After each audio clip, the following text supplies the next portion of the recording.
Hey everyone, it's David here with Warriors. Welcome to this video. I am going to break down the California contract and the way I fill them out and what goes where and how to fill them out. Some different mechanics of the contract that you may or may not know.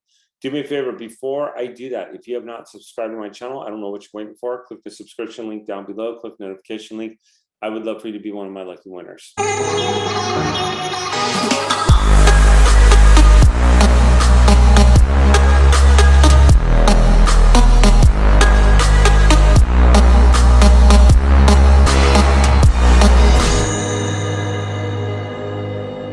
All right, so let's go and look at these and talk about contracts today. So I just took a snapshot. These were, I've used these before. These are from someone in the state. Okay, this is a claim for abandoned property. In section 1 is a description of the funds, and you put down what the description is. Is it a bank account? Is it a cashier's check? Is it a Roth IRA? Whatever it is. Right here, your name or business name, address, city and state, go here. I see everybody mess this up. The date goes here. The controller's account goes here. The holder, that's who reported the funds. Bank of America, Wells Fargo, whatever it is, goes here. And this is, this you check off what you get. So I usually get like the form notarized. I get the claim form signed by the claimant. And I just check off different information as it comes up here that I get. If you're not sure, you can send stuff, or if you don't have everything in, like I just got a deal in today for $24,000. It is, I don't have the death certificates, but I have his social, I have his driver's license, everything else. I'm going to get the claim started, and we'll let him know that we do need that. So that's what this form goes. I'm going to break this down a little more in detail. I'm just kind of giving you an overview. Okay, and that's called the claim for abandoned property. That is supposed to be on yellow paper, by the way. And keep in mind, everything I'm telling you is not legal advice. This is what I do and how I've gotten some of my payouts to happen. All right, the next one is a standard investigators agreement. So let me actually look at a standard investigators agreement with you on the web. Okay, so this is a standard investigators agreement. And what I like about this is you could just type on it. So you could put your name here and your claimant's name. Now, let's say that you have John Smith at 123 Main Street and the funds go to him. You would put his name here, okay? But let's say that John Smith is deceased and you're dealing with his wife who's not on the claim. You would put her name here. So say her name's Jane. You would put Jane Smith, or a son or daughter, whoever that is, their name would go right there. Now, I've taken a snapshot of a California claim, and I've blotted it out because I'm not here to expose anyone's information, but this looks like it's a utility, some sort of utility company. It's for $1,800, and it's dividends, okay? So I'm gonna call this just Sacramento Utility. Wow, that's a mouthful. I've never seen one. And if I actually had this up online, I could copy and paste. Again, I did a name search and the property ID, and I blotted this out because I don't want to expose someone's information. This is a very small claim. By the way, this would be good to do for a first or second claim that you're doing, because an $1,800 claim, they're still going to have to notarize. You're going to get $180 because you only get 10%. And it would be good for you to do a couple small claims, get in the system, figure out how to do it, and then go for the larger claims. Or if you do claims that are under $1,000, you get 10%. But you make next to nothing. So like if you did a $900 claim, they don't have to have it notarized, but you're also making only $90. So do a few small claims, learn the process, learn how to do them. The property ID number, their name, their address, everything like that goes right here. So when you're filling this out, and we go back to the screen that I was just on, the property reference number and is the same as the property ID number. Reported by, type of account. Is it a checking account? Is it an IRA? Is it a life insurance policy? The amount, I put it down to the exact dollar and see. So that one was 1,800 even. So I would just put like 1,800 on that one. Again, is property ID number. I would type in here. This is actually John Smith. So this would be John Smith, regardless if it's going to his wife, children. This is the owner's name of the property right here, and his name would go right there. Okay, now, and then the address reported to the state controller's office. So again, the reason why I blotted this out is because I'm not trying to expose someone, or I don't want to get a call from someone saying, hey, why'd you get my address? What I always do is when I have this online, I copy it and paste it, copy, paste, because it comes out. Even with the holder, this isn't doing it because it's a picture, but I'll just highlight that, come up to the edit, copy it, and then I'll paste that where it says holder. The type of account is dividends. So coming back here, reported by, I just know that my computer does that. Sacramento Utilities, type of account, it was dividends. And then property reference number, property ID numbers, same thing, securities. Come here, check if there are additional claims. One thing I do is I go through and I check and I see if there's any other claims. If there is, I check this, and then I ask them to initial it, okay? The agreed percentage, I always do 10%. And then the claimant, this is who's collecting the funds. So say you have the Jane Smith, you would put her information right here, her date, time, phone number. I've never had the state call them their address. I'm not saying they won't, but I've never had it happen. Today's date. And then they sign here. They're going to have to put their social security number. Investigator, I don't know why this type's up small, but my info goes here, like my company goes here. And it does this on every form. I mean, I've even had other people write to me from Warriors saying, hey, why does it go? My phone number here. I don't have to worry about investigator's license because I am registered with the state. That's if and only if you're not registered. Today's date. I sign here. I don't even have to put my tax ID number in here. I do, but I don't have to. Now, like I said, if there's additional claims, you do the same information. The owner's name, that would be the original owner of the claim. Their address, I mean, it would almost be, well, it would be a duplicate of their name and address, unless like they had a PO box or they bounced around moving, they lived in a couple of different places. Then you would type in their address, who reported it. So say you had like Wells Fargo Bank, you just put like Wells Fargo on here. Type of account, amount, and they have to initial the bottom of this, okay? Then what I do is once this is done and I have it in, I save this as a PDF. And there's a couple ways you can do this. You can download this, and I'm going to save this on my desktop. It's going to say, so when you do this, you download it, it's going to say with changes or without. I'm going to do it with changes. And I'm going to just call this sample 1 and save.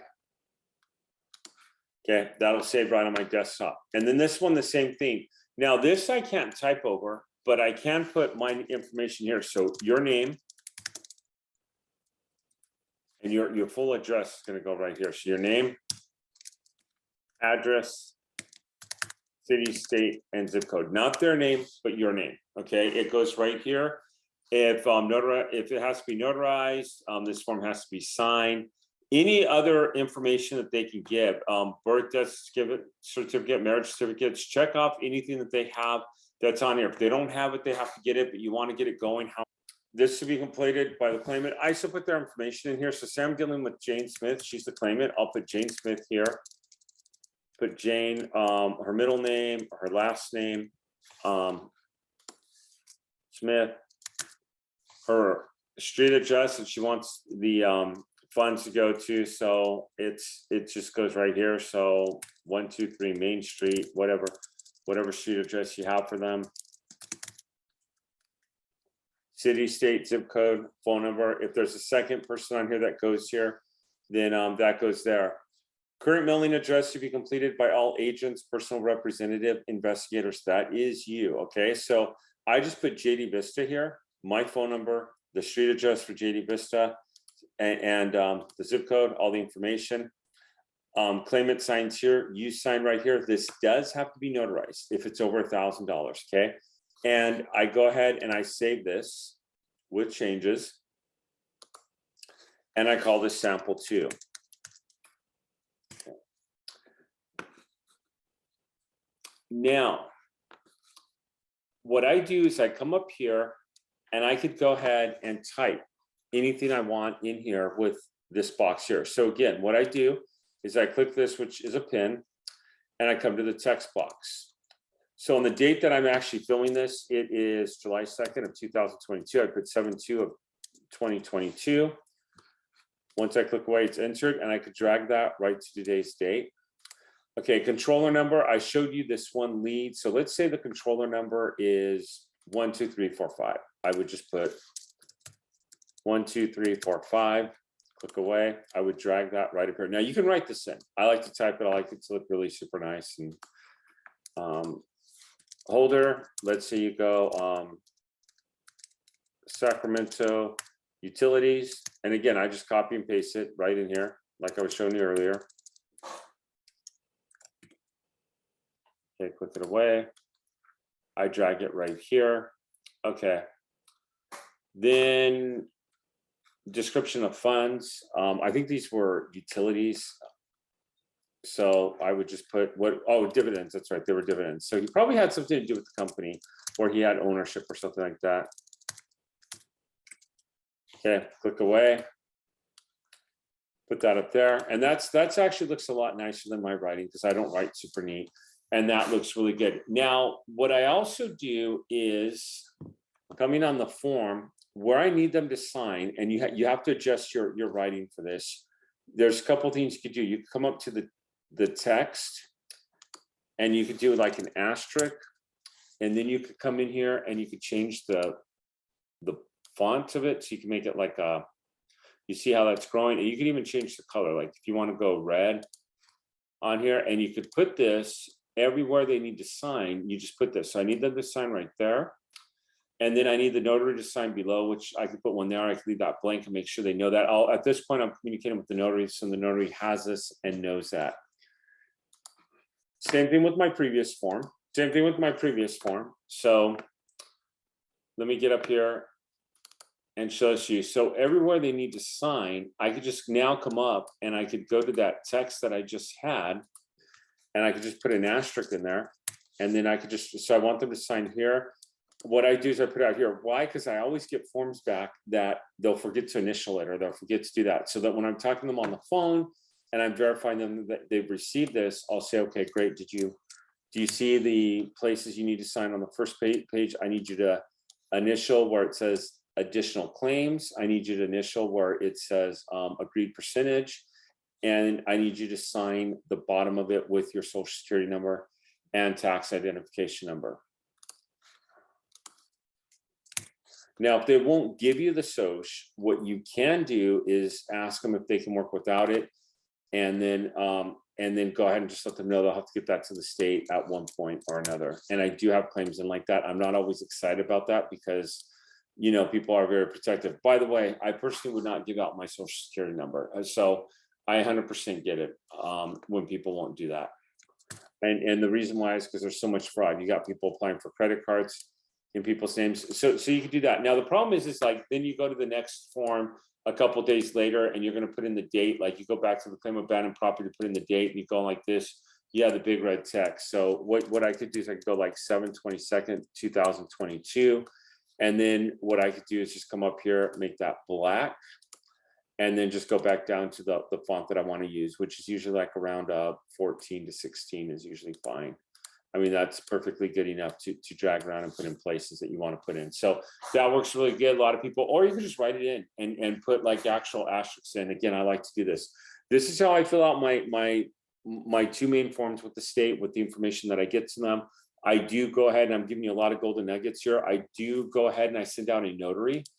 And I do, on top of sending out the notary, I do arrange for the FedEx to come back to my office. So I'm doing a lot. Now, one of my girls in Warriors who's super, super successful, I just learned this the other day. She pings where their nearest UPS is. She sends the forms to them and the UPS, lets them know that the UPS is ready for them to sign it. They go in, they sign it. The UPS prints it up. She pays the $15 fee, only 15 bucks. They sign it. Then they have a prepaid shipping label that they get everything and just ship it right to her office, which is a great idea. I do it, I guess, the old school way. I use notaries 24/7. They're pretty good. I have an account with them, find a notary, and go ahead and send somebody out, and then they'll go ahead and get the forms and sign and get them back to my office. Hey, everyone, I've been asked a lot about contracts. I hope this was a helpful video. Do me a favor, if you like this or this was helpful, click the like down below. Feel free to ask me any questions, and I will be doing another video in a couple of weeks. I'll see you guys around. Thank you.